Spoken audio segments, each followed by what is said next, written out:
Hello, my name is Hugh Patterson, and today's presentation is Metadata for Language Learning Resources, Advancement for Language Development. My co-authors are Phil Barker and Matthew Lee. I want to start off the conversation today thinking about broad categories for language resources. Broadly, I think in our field of language documentation and linguistics and language development, we can agree that there are undocumented, undescribed languages, or underdocumented and underdescribed languages.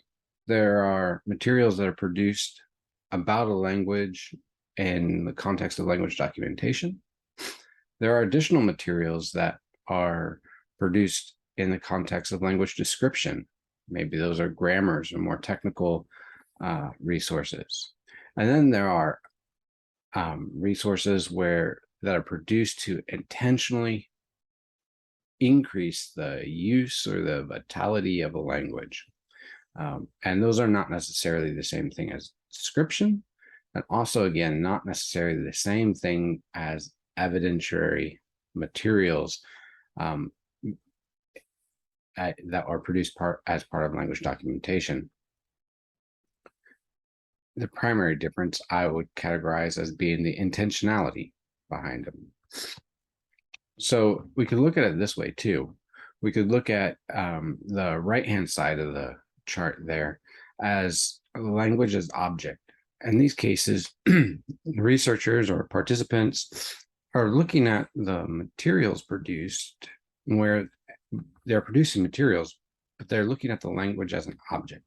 Where on the right-hand side, the language, maybe objects exist, artifacts of effort or creative works exist, but they are produced as a language, and their view is language as instrument. So on the right-hand side, we might have evidence and analysis, whereas on the left-hand side, we might have orality and learning resources.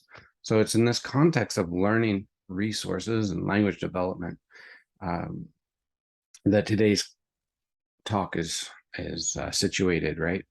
So by learning resources, I mean the materials that are used usually as part of curriculum. Maybe we're teaching about a language or a language. Maybe we're in a community context and we're teaching literacy. Maybe we're in a minority language context and we're teaching math or cultural heritage, ways of life, or geography or religion. These are often less esteemed works than, say, an academic journal article from the perspective of academics that are inside of university context. So, but I think that language resources ought to be archived, and part of that, the preserved record, for a couple of reasons. Social contexts are constantly changing. So if we want to do long-term research to understand language vitality through the lens of language revitalization efforts or language development efforts, then we need to understand what has been attempted in terms of intentional actions for increasing the social use of particular language. So the context change, political educational administrations can change. So orthographic revisions can change. Changes in implementing technology. So if we're doing digital learning, if we talk about learning via language via computer 20 years ago, that's very different. And today, an iPad app may not work tomorrow. So what is the technology implementation of the learning theory and the learning activities? Changes to educational theory. Which educational theory prompted the creation of the curriculum, or the conformity to government learning standards and goals is important, and those are constantly evolving as well. So situating language resources inside of these contexts helps look us look at and evaluate the trajectory that has happened in various communities when we evaluate language vitality and language development. Now, what does all this have to do with OLAC or with the distribution of language resources?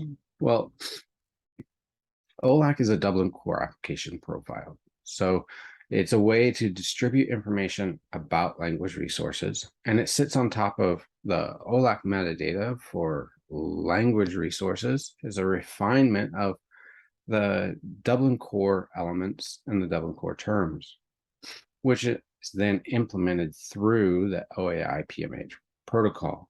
So there are certain things in each of those layers that contribute to the total description of language resources. And now learning resources can also be language resources when they're learning resources about languages or for language communities in a language, right? As linguists, we get excited about the top part. But maybe I think some of the friends of linguists get excited about what might be considered the fringe part of OLAC, those things that are not directly OLAC refinements, but exist inside of Dublin Core or even OIPMH. So let's look at some of those that are kind of outside the periphery of OLAC, but still inside of the entire application profile that exists, right? So OLAC via Dublin Core inherits some things that are relevant to language resources. For instance, audience, mentor, instructional method, and the special relationship conforms too. Those are all in Dublin Core already and can be used to describe learning resources. MARC roles are available through the documentation of the OLAC application profile. Technical implementation may be another story, but there are some MARC roles that are definitely relevant to language resources. So we have the role of teacher, book designer, general designer, editor, illustrator, and programmer. And these are MARC roles that we can use today and should be available via the OLAC application profile. Now, audience is a special element, and it dictates and it talks to, like, what is this resource? Who is this resource for? Some sort of specialized audience. Maybe it's for students, maybe it's for teachers. A mediator is a entity that distributes or controls the distribution of a resource. And instructional methods, those seem to clearly go with learning resources. And conforms to can be a link to a standard or a component of a standard that is talking about learning objectives and learning goals. Now, I want to introduce another concept here. Now, this is what we get with Dublin Core. Another concept here is to use an outside vocabulary or a set of vocabularies with specific design intent for learning resources. So one of those is the Learning Resource Metadata Initiative, LRMI, and these are 4 of the 5 vocabularies in LRMI. So they allow for the description of language resources, but learning resources specifically, with more specificity. So I like to look at the type vocabulary and think about, when I do a lesson plan, I have an activity plan, I have assessments, I have an assessment item, I have educational curriculum guide that I might build for if I have a substitute teacher take my class, for example,